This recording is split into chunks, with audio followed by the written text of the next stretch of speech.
애굽 사람들에게 행하신 그 큰 능력을 보았으므로 백성이 여호와를 경외하며 여호와와 그의 종 모세를 믿었더라. 여호와와 그의 종 모세를 어떻게 했더라? 믿었더라. 이스라엘 백성들은 어느덧 홍해 가운데 다다르게 됩니다. 근데 노도물결처럼 흘러가는 이 바다, 자신들이 앞을 막아선 이 바다를 대하면서 어떻게 할 줄을 모르고 멈춰 있었습니다. 그때 하나님께서 모세에게 손을 들어 홍해 가운데 내밀라고 말씀하십니다. 모세가 지팡이를 들어서 탁 내밀 때에 어떻게 됐어요? 홍해가 양쪽으로 쫙 갈라지기 시작합니다. 그리고 마치 벽을 쌓듯이 물이 벽처럼 좌우로 서게 되고 가운데 길이 나는데 마른 땅으로 길이 나게 됩니다. 홍해가 갈라지고 애국 군대가 수장되고 이스라엘 백성들은 그 홍해 건너편의 언덕 위에서 이 광경을 보면서 하나님의 살아계신가, 하나님의 구원의 위대하심을 경험하면서 가슴이 흥분되기 시작했던 거예요. 그 전능하신 여호와 하나님에 대한 그 감격과 기쁨과 경외감과 그 구원의 은총에 대한 믿음, 이런 확신, 이런 것들이 그들 가슴 속에서 막 타오르기 시작했던 것입니다.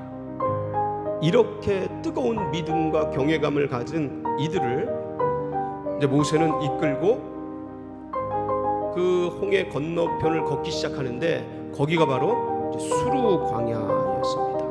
거기를 걷고 걷는데 목이 마렸고 지치고 힘들고 녹초가 되었어.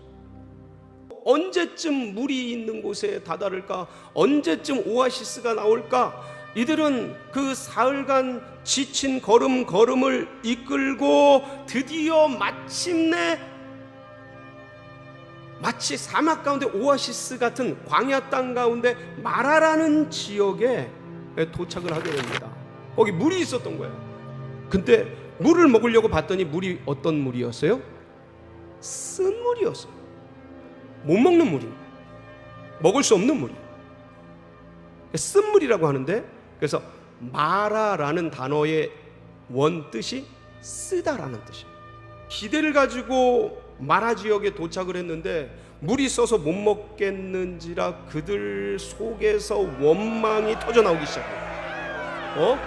물을 좀 달라고, 목마르게 죽겠다고, 이러다가 우리 애들 다 죽고 짐승들 다 죽고 어떻게 하려고 우리를 이곳으로 이러고 있냐고, 이 쓴물 어떻게 먹을 수도 없는 물로 우리를 데리고 왔냐고, 마치 모세를 금방이라도 돌로 쳐 죽일 것 같이 모세를 향한 원망과 불평들을 쏟아내기 시작했습니다.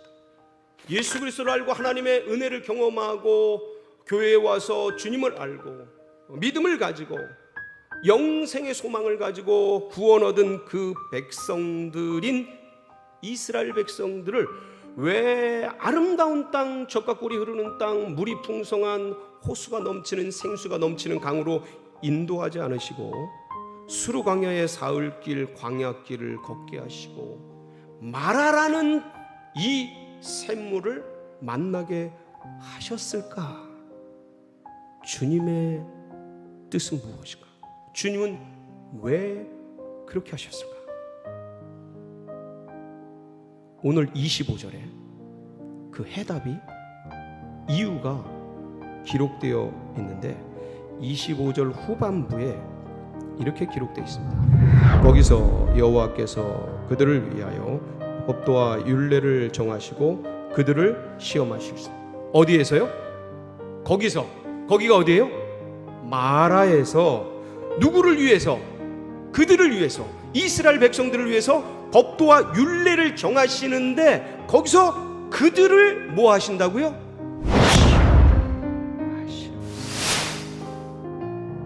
근데 여기에서 그들을 시험하셨다, 이스라엘 백성들을 시험하셨다라는 이 시험은 테스트입니다. 고난을 만나보니까 내가 진짜 이것밖에 안 되는구나, 야 진짜 간쓸게 다 내주고 모든 주님을 위해서 죽을 내 생명도 내줄 것만 같았는데 실제적으로 삶 속에서 마라를 만나보니 내 입에서 나오는 게 신뢰와 믿음과 주님을 향한 찬양이 아니고 불평과 원망과 어려움과 실제가 이렇구나. 주님, 저는 이것밖에 안 됩니다. 제 안에 이런 불평밖에 안 납니다. 제 안에 이런 잔재주밖에 안 납니다. 제 안에 이런 참 쓰레기밖에 없습니다.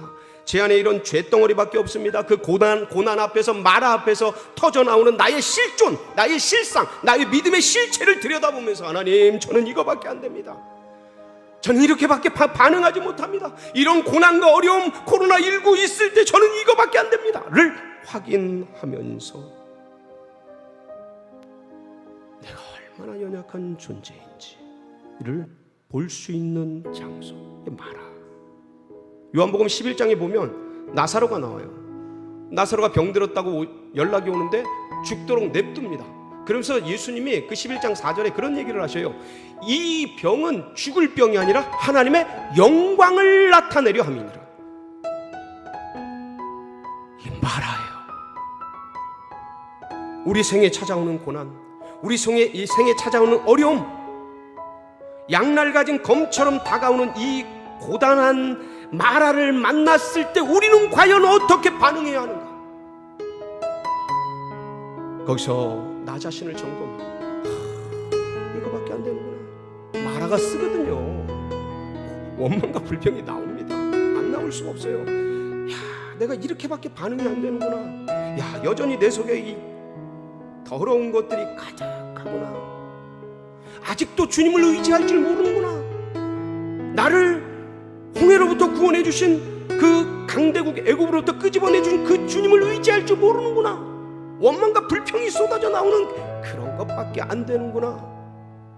나 자신을 인식하고, 사람이 떡으로 사는 것이 아니고, 돈으로 사는 것이 아니고, 인맥으로, 자녀로, 명예로 사는 것이 아니고, 오직 하나님의 입으로부터 나오는 살아있는 레마의 말씀, 그 말씀 예수 그리스도를 붙들고 사는 그 백성 되게 하시려고 주님이 우리의 인생길에 마라를 만나게 하셨습니다. 하나님의 말씀대로, 명령대로 모세가 그 나뭇가지를 쓴물에다 던집니다. 어떻게 돼요? 단물로 바뀌어요. 해결책은 누가 가지고 계셔요? 하나님이 이미 가지고 계시고, 이미 우리 인생길에 필요한 것들을 다 섭리하고 계십니다. 그리고 이들을 그 감람나무가 70그루 넘게 쫙 펼쳐져 있고 12샘들이 펑펑펑 터져 나오는 엘림으로 결국 이스라엘 백성들 인도에 가셔요. 하나님의 로드맵이에요. 하나님의 로드맵. 어떤 사람에겐 재앙으로 보이겠죠. 근데 하나님은 재앙이 아니라는 거예요. 어떤 사람에겐 저주같이 느껴지겠죠. 근데 하나님은 재앙이 아니라는 거예요. 너희들에게 평안을 주고 미래와 희망, 소망을 주려는 게 하나님의 본뜻이라는 거예요. 이 마라를 만나게 하는 건 너희들에게 율례와 규례를 만들어 하나님 말씀 붙들고 살 수 있는 그런 민족을 만들기 위해서 마라를 만나게 하시는 것이고, 이것이 주님의 본뜻이 아니고 이걸 넘어서 그래 진짜 그걸 견딜 만한, 믿음 붙들고 이길 만한 그런 존재가 되어서 어디로 이끄시려고 하는 거예요? 단물로, 엘림으로, 평화의 나라로, 영생의 나라로, 주님 품의 안식의 나라로 주님이 이끄시려고 하는 것이 주님의 본뜻이고 섭리인 것을 믿으시기 바랍니다. 날 죽이려고 하고 나를 무너뜨리려고 하는 것이 아니고, 나를 연단해서 주님께 더 큰 믿음, 주님의 장성한 분량까지 나아가게 하려는 재앙이 아니라 훈련이고 연단이구나 라는 믿음으로 여러분에게 닥친 마라를 승리하시기를 축복합니다.